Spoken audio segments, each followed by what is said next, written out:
Throughout the trial of George Zimmerman, there were assertions of many burglaries or crimes at the townhouse complex. And this was done over and over again. Now, there was one very unique witness. The reason that this woman was unique wasn't because George Zimmerman brought a lock to her for her back door, or told her she could call his wife for nothing in particular. The reason she was so unique is because she was the only witness that was actually a victim of any crime at that complex.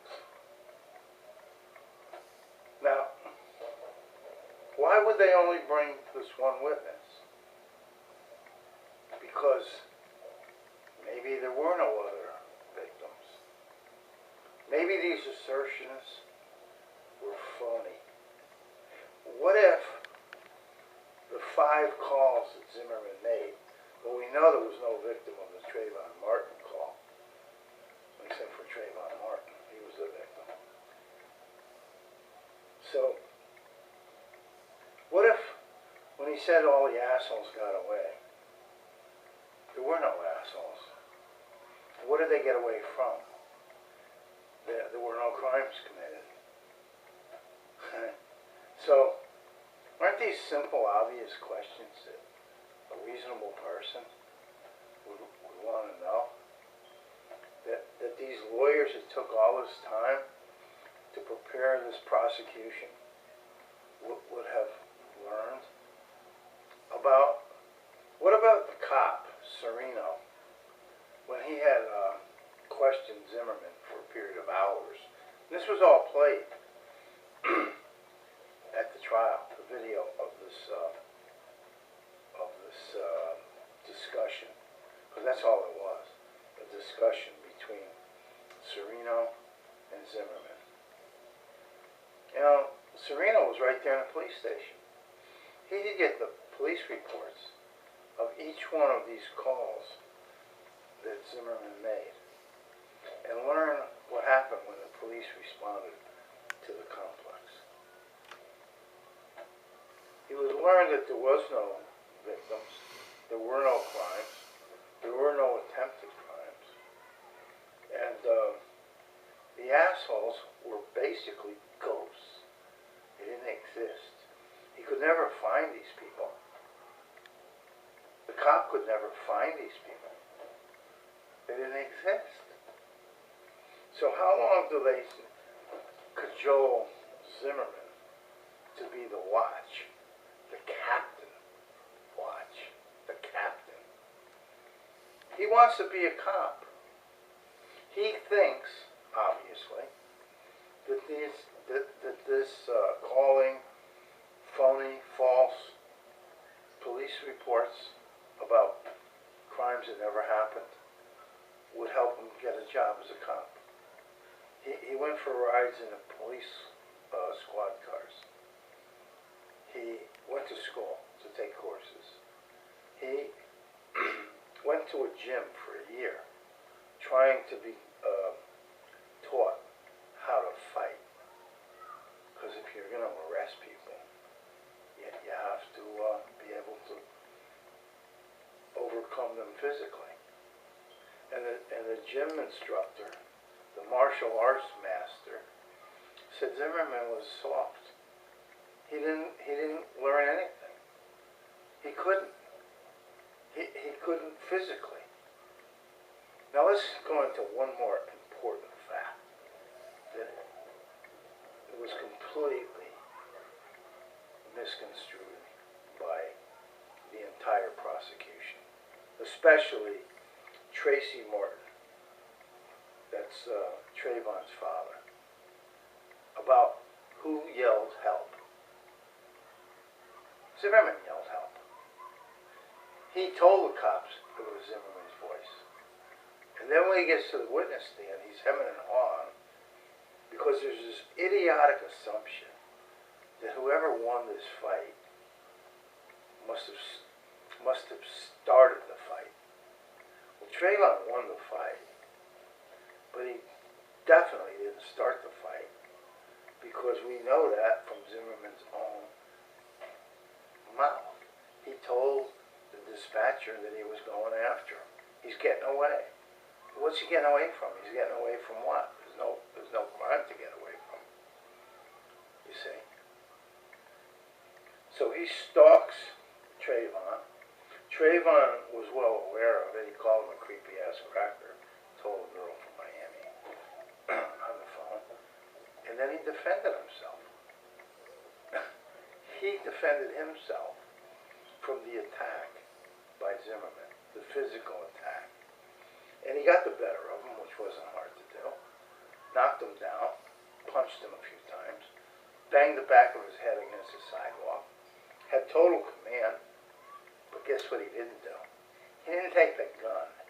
Why didn't he take the gun? Why didn't he take the gun? Because he didn't know there was a gun, that's why.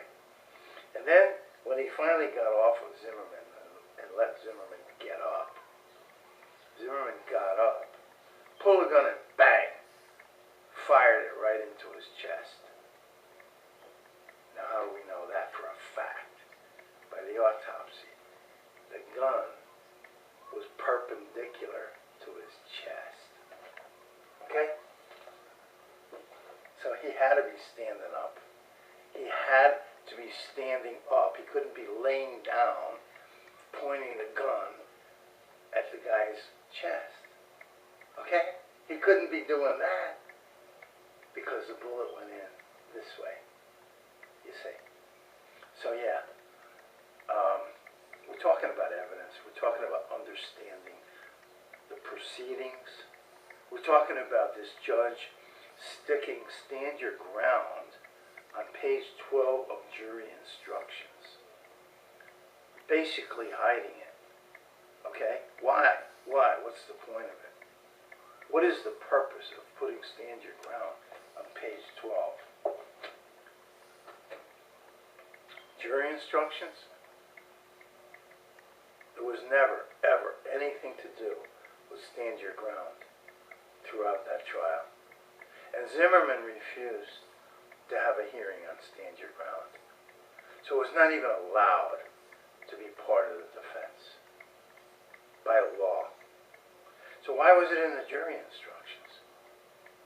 Well, if you read the jury instructions and you understand simple English, you can see that the judge was bending over backwards to make the jurors believe that Zimmerman was innocent. And that's how it worked. And even one of the jurors has now come forward and revealed that fact. Fact.